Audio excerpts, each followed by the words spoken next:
പശ്ചിമേഷ്യയിൽ വീണ്ടും യുദ്ധഭീതി പടരുകയാണ്. പലതരത്തിലുള്ള സംഭവവികാസങ്ങൾ ഉണ്ടാകുന്നുണ്ടെങ്കിലും യുദ്ധമുണ്ടായേക്കാമെന്ന ആശങ്ക മേഖലയിലാകെ ശക്തമാണ്. അതിനിടെയാണ് കാര്യങ്ങളെ വീണ്ടും സങ്കീർണമാക്കുന്ന തരത്തിൽ ഇറാനും അമേരിക്കയും തമ്മിലുള്ള വാക്പോര് മുറുകുന്നത്. ഹോർമുസ് കടലിടുക്കിലെ സംഘർഷങ്ങളിൽ അമേരിക്കയ്ക്കും UAEക്കും കർശന മുന്നറിയിപ്പുമായി രംഗത്തെത്തിയിരിക്കുകയാണ് ഇപ്പോൾ ഇറാൻ. വിശദമായി നോക്കാം. സ്വാഗതം ഇൻഡെപ്തിലേക്ക്.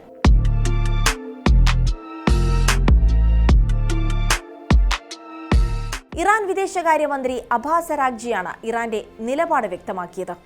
രാഷ്ട്രീയ പ്രതിസന്ധികൾക്ക് സൈനികമായ പരിഹാരമില്ല എന്നാണ് അദ്ദേഹം സമൂഹമാധ്യമങ്ങളിലൂടെ തുറന്നടിച്ചത്. ഹോർമുസ് കടലിടുക്കിലെ സംഭവവികാസങ്ങൾ ഇത് അടിവരയിടുന്നു എന്നും അദ്ദേഹം കൂട്ടിച്ചേർത്തു.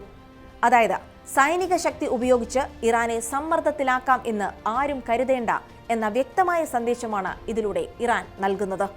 നിലവിൽ പാകിസ്ഥാന്റെ മധ്യസ്ഥതയിൽ സമാധാന ചർച്ചകൾ പുരോഗമിക്കുകയാണ്. ഈ ചർച്ചകൾ ഒരു വഴിത്തിരിവിൽ നിൽക്കുമ്പോൾ അമേരിക്കയും UAEയും അനാവശ്യ പ്രകോപനങ്ങളിൽ വീണു പോകരുത് എന്ന് ഇറാൻ മുന്നറിയിപ്പ് നൽകുന്നു.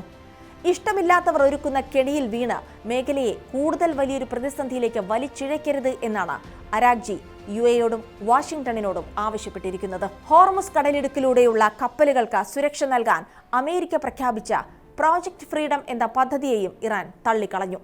പ്രോജക്ട് ഫ്രീഡം എന്നത് യഥാർത്ഥത്തിൽ പ്രൊജക്ട് ഡെഡ്ലോക്ക് അഥവാ ഒരു സ്തംഭനാവസ്ഥയാണെന്നാണ് ഇറാൻ പരിഹസിക്കുന്നത്. ഇത്തരം സൈനിക നീക്കങ്ങൾ വിപരീത ഫലമേ ഉണ്ടാക്കൂ എന്നും അവർ വ്യക്തമാക്കുന്നു. മറുഭാഗത്ത് അമേരിക്കൻ പ്രസിഡന്റ് ഡൊണാൾഡ് ട്രംപും കടുത്ത ഭാഷയിൽ തന്നെ ഇറാനെതിരെ രംഗത്തെത്തിയിട്ടുണ്ട്. ഹോർമുസ് കടലിടുക്കിലെ കപ്പലുകൾക്ക് നേരെ എന്തെങ്കിലും തരത്തിലുള്ള നീക്കമുണ്ടായാൽ ഇറാൻ വലിയ വില നൽകേണ്ടി വരുമെന്നാണ് ട്രംപിന്റെ താക്കീത്. അമേരിക്കൻ കപ്പലുകളെ തൊടാൻ ശ്രമിച്ചാൽ ഇറാൻ ഇതുവരെ കാണാത്ത തരത്തിലുള്ള തിരിച്ചടി നേരിടുമെന്നും അദ്ദേഹം തന്റെ സോഷ്യൽ മീഡിയ പ്ലാറ്റ്ഫോമിലൂടെ മുന്നറിയിപ്പ് നൽകി. എങ്കിലും മുൻകാലങ്ങളെ അപേക്ഷിച്ച് ഇപ്പോൾ ഇറാന്റെ ചർച്ചാ പ്രതിനിധികൾ കൂടുതൽ വിട്ടുവീഴ്ച മനോഭാവമുള്ളവരാണെന്നും ട്രംപ് നിരീക്ഷിക്കുന്നുണ്ട്. സൈനികമായ കരുത്ത് കാട്ടുമ്പോഴും നയതന്ത്രപരമായ ചർച്ചകൾക്ക് ഇറാൻ ഇപ്പോൾ കൂടുതൽ വഴങ്ങുന്നുണ്ടെന്ന സൂചനയാണ് ട്രംപിന്റെ ഈ വാക്കുകൾ നൽകുന്നത്.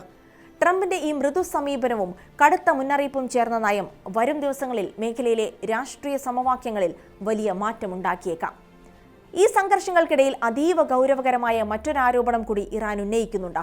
ഹോർമുസ് കടലിടുക്കിൽ അമേരിക്ക നടത്തിയ സൈനിക നീക്കത്തിൽ 5 സാധാരണക്കാർ കൊല്ലപ്പെട്ടതായാണ് ഇറാൻ വ്യക്തമാക്കുന്നത്.